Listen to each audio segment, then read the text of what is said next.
Hello friends, কেমন আছো? আশা করছি ভালো রয়েছো। একটা জামাই ষষ্ঠী স্পেশাল রেসিপি নিয়ে চলে এসেছি। এবার জামাই ষষ্ঠীতে খুব সহজেই বাড়িতে বানিয়ে ফেলো এরম সুস্বাদু স্বাদের চিকেন বিরিয়ানি। ঘরে থাকা উপকরণ দিয়েই কিন্তু বানাতে পারবে। কিভাবে বানাচ্ছি দেখো। নিয়েছি মাংসের লেগ পিস, টক দই, রসুন, পেঁয়াজ, বড় বড় করে আলু কেটে নিয়েছি, কাঁচা লঙ্কা নিয়েছি, হলুদ, নুন আর বিরিয়ানি মশলা নিয়েছি। খুব সহজে তোমরাও এটা বানাতে পারো। তোমরা যতটা চিকেন নেবে সেই পরিমাণ মতো মশলা দিও। আমি নুন, হলুদ, চিকেন মশলা, সর্ষের তেল, টক দইটা ফেটিয়ে রেখেছিলাম। ভালোভাবে চিকেনের সঙ্গে ম্যারিনেট করে রেখে দেবো। অন্তত আধ ঘন্টা রেখো, সময় বেশি থাকলে আরেকটুক্ষণ রাখতে পারো। এরপর কড়াইতে সর্ষের তেল দিয়ে আমি পেঁয়াজ আর কাঁচা লঙ্কা ভেজে নিচ্ছি। এখানে একটু তেলটা বেশি দিও। আর রসুনটাকে একটু ভালো করে থেতলে নিয়েছি, নিয়ে ভালোভাবে রসুনটাও এর সঙ্গে ভেজে নিচ্ছি। তারপরে ম্যারিনেট করা চিকেনটা আমি এই পেঁয়াজে দিয়ে দিলাম, দিয়ে এটাও ভালোভাবে ভাজতে থাকবো। ভিডিও ভালো লাগলে লাইক, শেয়ার, সাবস্ক্রাইব, কমেন্ট করে একটু পাশে থেকো। নতুন কোনো রেসিপি দেখতে চাইলে অবশ্যই কমেন্ট করো কিন্তু। আর জামাই ষষ্ঠীতে জামাইদের এই রকম রান্না করে শাশুড়ি মারা খাইও। তাদের ভালো লাগলো কি না অবশ্যই কমেন্ট করো। এবার আমি আলুগুলোকে দিয়ে দিচ্ছি। আলুটা আগে থেকে ভেজে রাখার কোনো দরকার নেই। এবার আমি আলুটা এই চিকেনের সঙ্গে ভালোভাবে কষিয়ে নিচ্ছি।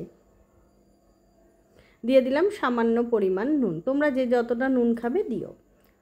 দিয়ে দিলাম হলুদ, দিচ্ছি বিরিয়ানি মশলা, এটা আমি ঘরেই করে রেখেছিলাম।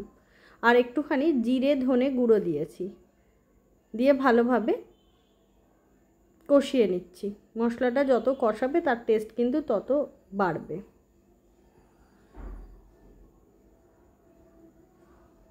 দেখে বুঝতে পারছো তো কতটা লোভনীয় হবে।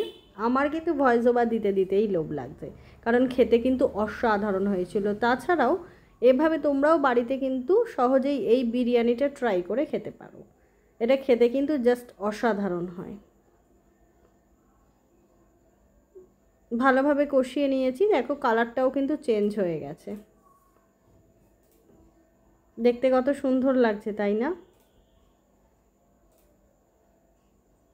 এবার আমি সামান্য পরিমাণ জল দিয়ে দিলাম, দিয়ে মশলা, চিকেন, আলু আরেকবার একটু কষিয়ে নিচ্ছি।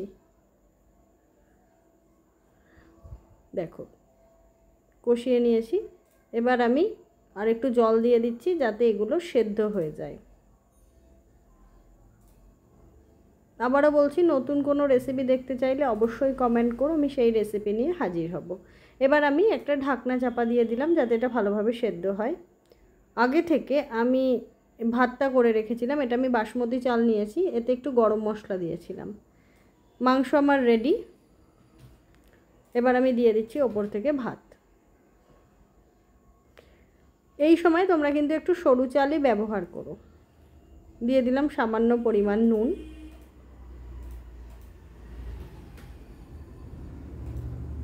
দিয়ে দিলাম বিরিয়ানি মশলা। এই সময় বেশি দিতে হবে না, অল্প পরিমাণ দিলেই হবে, যেহেতু আমরা মাংসে ব্যবহার করেছি। আর দিয়ে দিলাম সামান্য পরিমাণ ঘি। দিয়ে আমি আবারও ওপর থেকে যেটুকু ভাত বেঁচেছিল সেটা দিয়ে দিলাম। দিয়ে আমি কিন্তু কেওড়া জল, আতর কিছুই ব্যবহার করব না।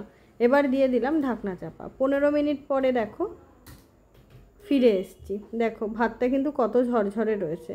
এবার একটুখানি তোমাদের সার্ভ করে দেখিয়ে দেবো। আমি ফুড কালার কিন্তু দিইনি, দেখতেই পেলে। দেখো কালারটা কত সুন্দর এসছে।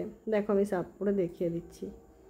দেখো কালারটা কি বিরিয়ানি হলো তো। তাই তোমরাও কিন্তু এবার ফুড কালার, জায়ফল, জয়ত্রী ছাড়াই জামাই ষষ্ঠীতে সহজেই বানিয়ে নাও এরকম লোভনীয় চিকেন বিরিয়ানি। যদি পারো সঙ্গে একটা ডিম সেদ্ধ দিতেই পারো, তাহলে জাস্ট জমে যাবে।